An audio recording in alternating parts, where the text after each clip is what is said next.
थाल लेकर स्वामी जी पहुंचते थे, मां काली के प्रतिमा में से साक्षात काली मैया प्रकट हो जाती थी नित्य।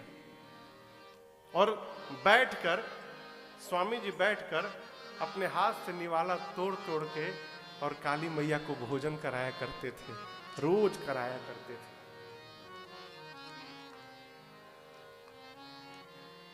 क्यों हो गया? क्योंकि रामकृष्ण जी मां से प्रेम करते थे। आज भी जो प्रेम करता है उसको भगवान दिखाई पड़ते हैं। जो भी मां भगवान को प्रेम करता है उसको भगवान दिखाई पड़ते हैं। मेरी प्रार्थना, अभी थोड़ी देर पहले आपसे निवेदन किया, प्रेम करिए जहां जिस प्रेम में मांग न हो। मांग समाप्त हो गई तो समझिए प्रेम में प्रगाढ़ता आ गई। अरे व्यवहारिक बात, यदि आपसे कोई रोज आकर मांगे तो आपको कैसा लगेगा? कहिए, कोई व्यक्ति रोज आपसे आवे। एक आदमी था, वो डायरी मेंटेन किया था, हर संडे को किसी ना किसी के घर जाता था। 365 आदमियों की सूची उसने बनाई थी। एक व्यक्ति से साल में एक ही बार नंबर आवे, हर रविवार को जाता था, रविवार को ही जाए, जाकर बैठे चाय पानी पिए, कहे देखिए ना आज रविवार है, बैंक बंद है, अकाउंट में बहुत पैसा है, बैंक में बहुत पैसा है, क्या बताएं लेकिन आज बैंक बंद है, 5,000 रुपया दीजिए ना, काम है बहुत जरूरी। 5,000 मांग के लावे, एक हफ्ता का काम चलावे, फिर अगले रविवार दूसरे घर जावे, जाकर बोले आज तो रविवार है, बैंक बंद है, बैंक में बहुत पैसा है, क्या करूं, 5,000 रुपया दीजिए ना। यही करे। अच्छा, एक व्यक्ति के पास साल में एक बार नंबर आवे तो सोचे चलो साल में एक ही बार तो आता है। एक व्यक्ति ने पूछा, ये बताओ जब तुम आते हो यही कहते हो बैंक में बहुत पैसा है, तो फिर क्यों आते हो मांगने? सोमवार को चले जाओ बैंक में। तो जाकर क्या करूंगा? अरे कहते हो ना बैंक में बहुत पैसा है, पैसा तो है बैंक में, लेकिन बैंक में मेरा अकाउंट नहीं है। बैंक में पैसा तो ही है, बहुत सारा पैसा है बैंक में, लेकिन अकाउंट नहीं, हम क्या करें? ऐसा व्यक्ति आपको कैसा लगेगा आप बताओ? यदि कोई आपके आकर रोज आपसे मांग रहा है, आपको बुरा लगता है, हम भी रोज जाकर उनसे मांग रहे हैं, क्या उनको अच्छा लगता होगा क्या?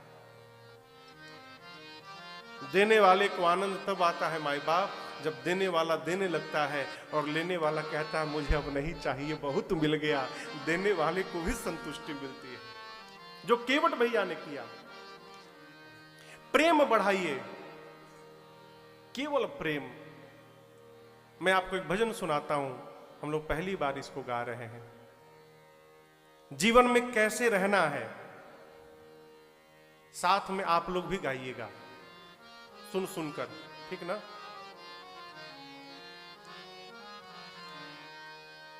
किसी इसी अनुराग से भगवान प्राप्त होते हैं। शंकर जी कहते हैं मिलहि न रघुपति बिनु अनुराग।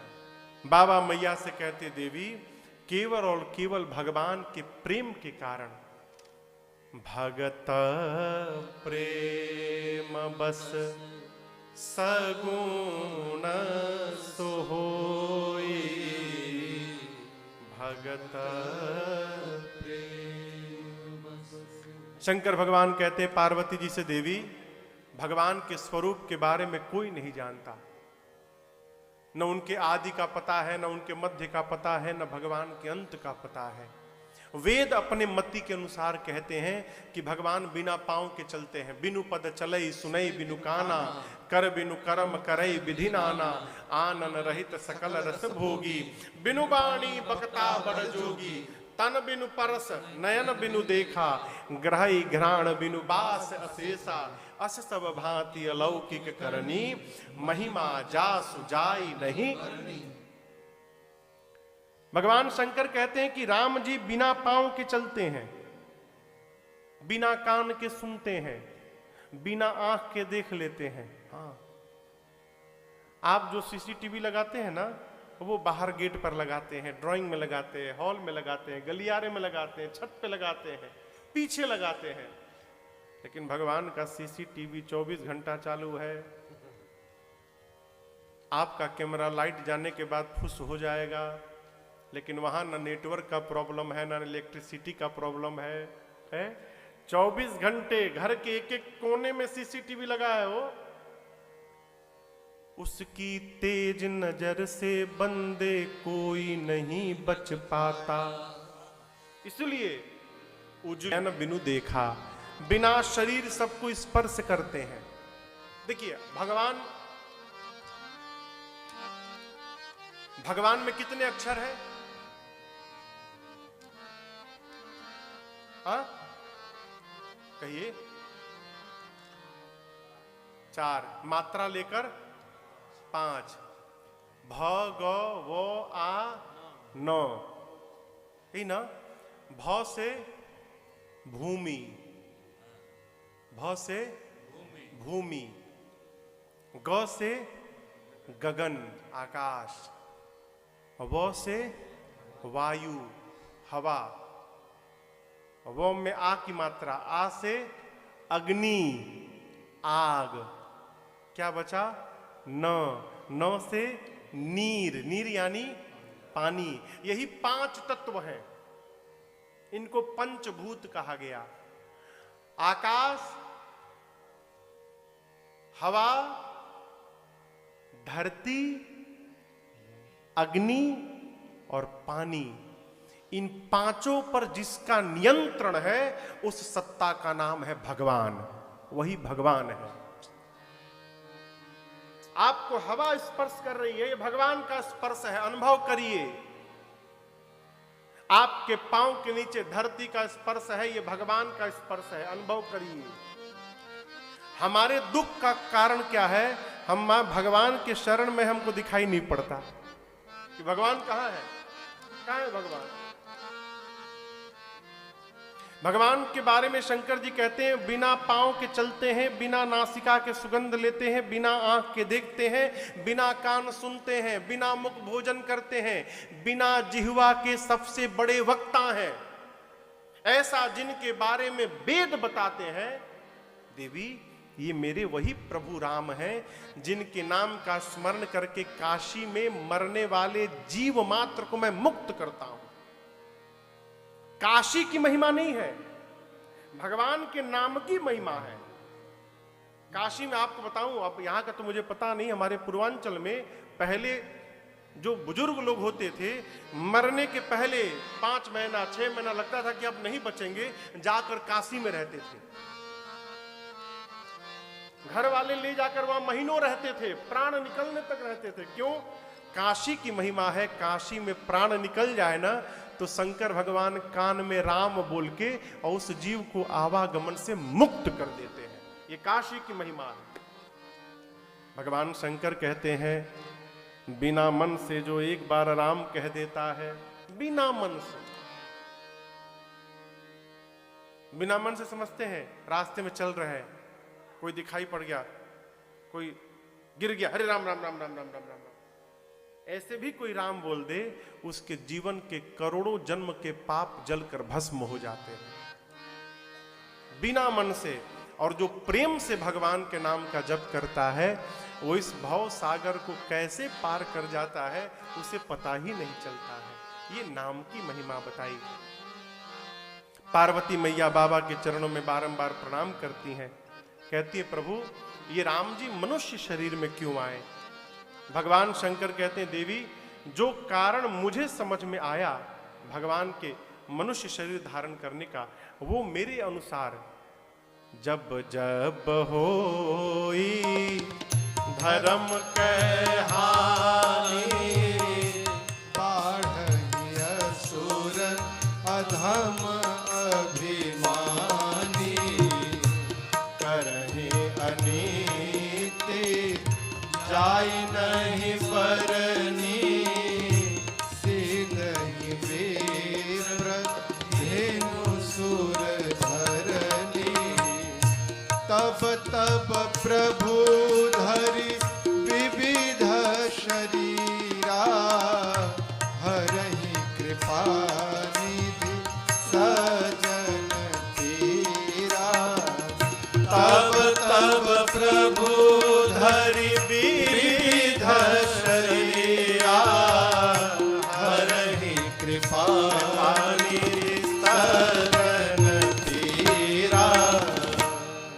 असुर मारी थापहि सुरन राखहि निज श्रुति सेतु जग विस्तारहि विशद जस राम जन्म के हेतु। भगवान शंकर कहते देवी मेरे अनुसार।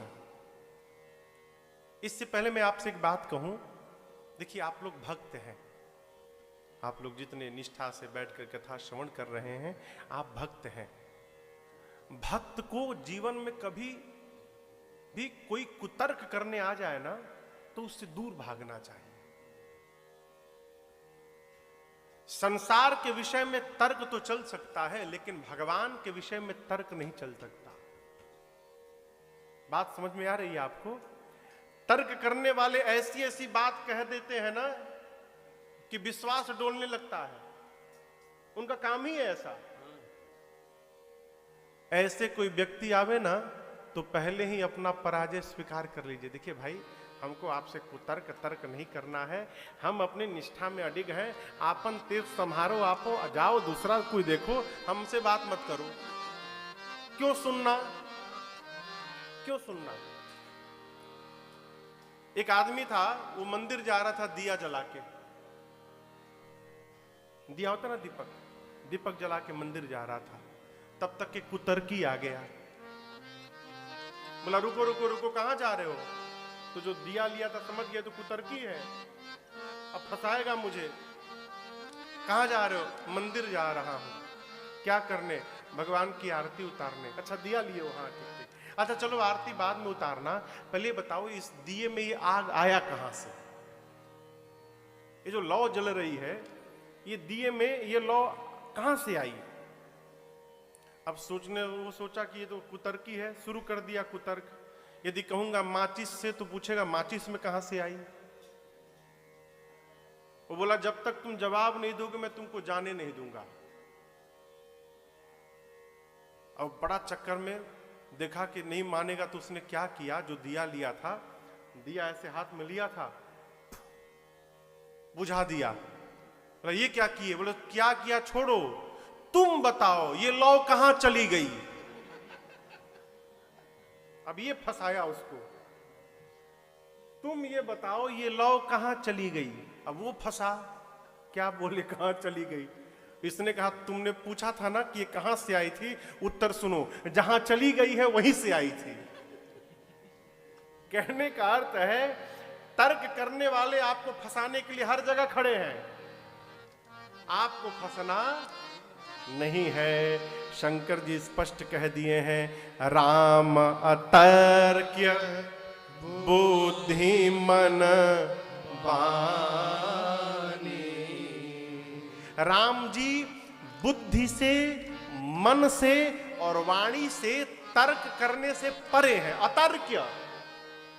मत हमार अस सुनहि सयारी। शंकर जी कहते हैं ये मेरा अपना मत है। भगवान तर्क के विषय नहीं है, भगवान श्रद्धा के विषय है। शंकर जी कहते हैं देवी जब जब धर्म की तुलना में अधर्म बढ़ने लगता है, देखिए लोग कहते हैं महाराज धर्म पर संकट है, धर्म पर संकट नहीं है, संकट तुम्हारे आचरण पर है। धर्म पर संकट नहीं है, धर्म एवं हतो हंति धर्मो रक्षति रक्षितः। धर्म अपने रक्षक की रक्षा करने में सक्षम है, यही ना? धर्म स्वयं रक्षक की रक्षा करता है। हम क्या धर्म बचाएंगे हो? हम अपने को बचा ले, यही बहुत बड़ी बात है। हमारा व्यवहार, हमारा आचरण, हमारा जीवन खतरे में है। क्यों? हम अपने मूल से भटक गए हैं। मूल समझ रहे हैं? किल्ला, किल्ला। यहां पुरानी माताएं बैठी हैं जो बचपन पहले समय में आटा, वो क्या कहते थे उसको आपके यहाँ? चक्की। हम भी गांव में चलाए हैं, 2 आप लोग चलाए हैं? झूठ मत बोलना, सही बोल। अब भाई पत्थर थोड़ी उठाना है। गांव जाते थे तो चलाते थे, 2 पट्टा पत्थर का, एक लकड़ी के किल्ले से लगा रहता था, ठीक ना, और ऊपर वाले पट्टे में यहाँ एक हैंडल रहता था, उसी जो बीच में किल्ला रहता था वहीं पर एक छिद्र जैसा रहता था, वही गेहूं डाला जाता था और उसको चलाते थे और चारों तरफ से आटा पीस के नीचे गिरता था। कबीरदास जी कहे देखो, चलती चाकी देख कर दिया कबीरा रोय,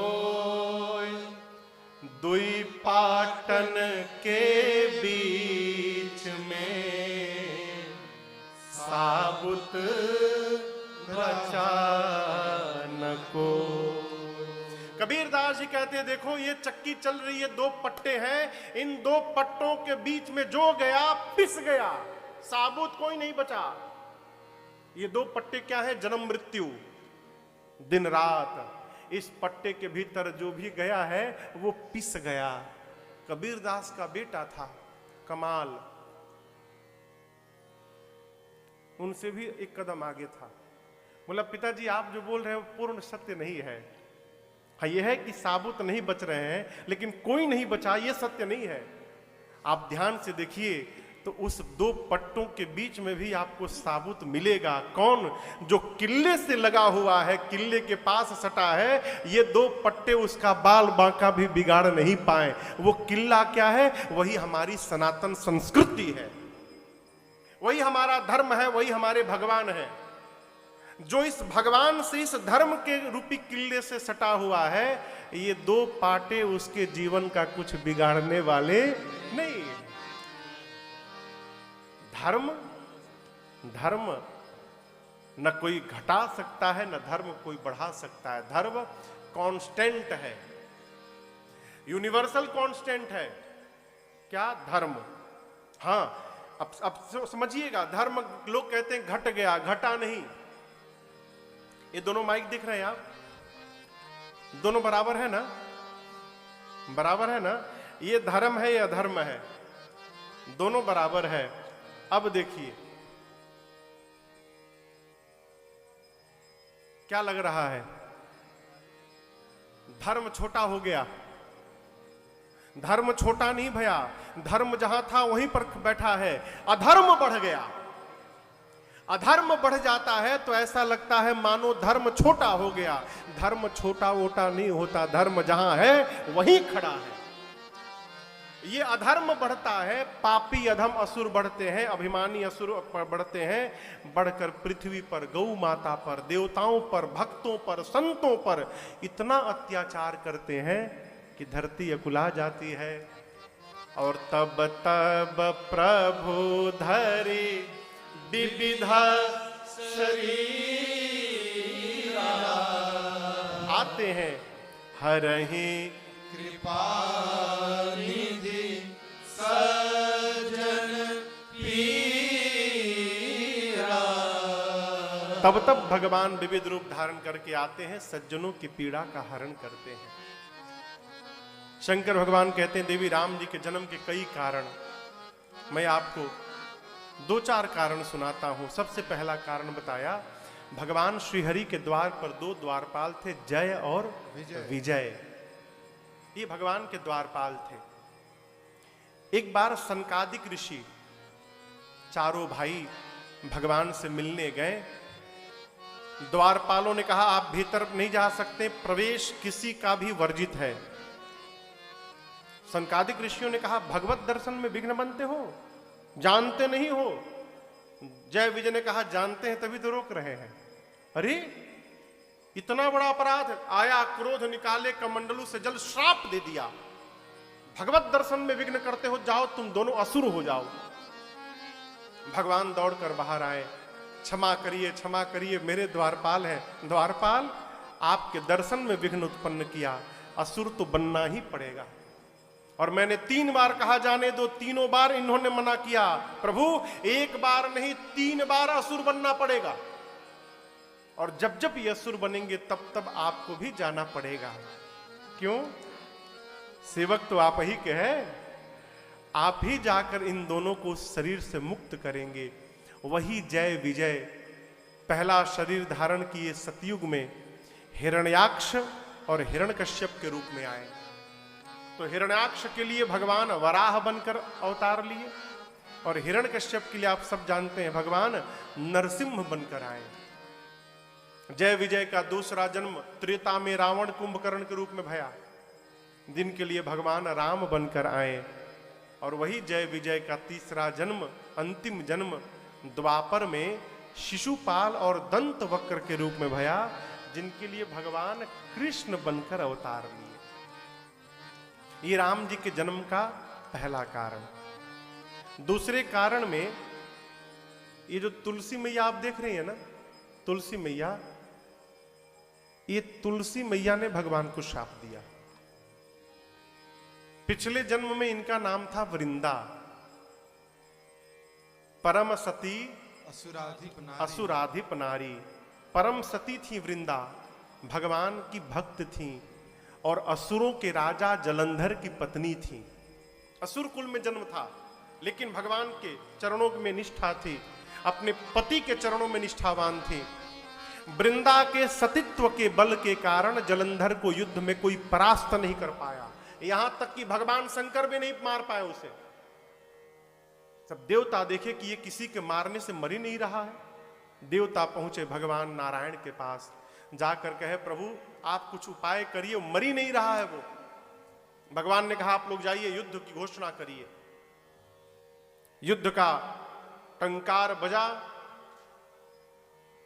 जलंधर जब युद्ध करने जाने लगा तो वृंदा ने कहा प्रभु आप जब तक विजय श्री लेकर लौटेंगे नहीं तब तक मैं आपकी कुशलता के लिए पूजन में बैठी रहूंगी, मैं उठूंगी नहीं वहां से। जलंधर गया लड़ने और वृंदा बैठ गई भगवान की पूजा में। जैसे जलंधर गया थोड़ी देर बाद भगवान नारायण जलंधर का रूप बना के चले आए। वृंदा ने अपने पति का स्वरूप देखा, पूजा छोड़ के उठी और जैसे पूजा से उठी उधर जलंधर मार दिया गया। उसका कटा हुआ सिर वृंदा के सन्मुख आके गिरा। वृंदा ने देखा मेरे पति का सिर और ये पति का स्वरूप। पूछा कौन हो तुम?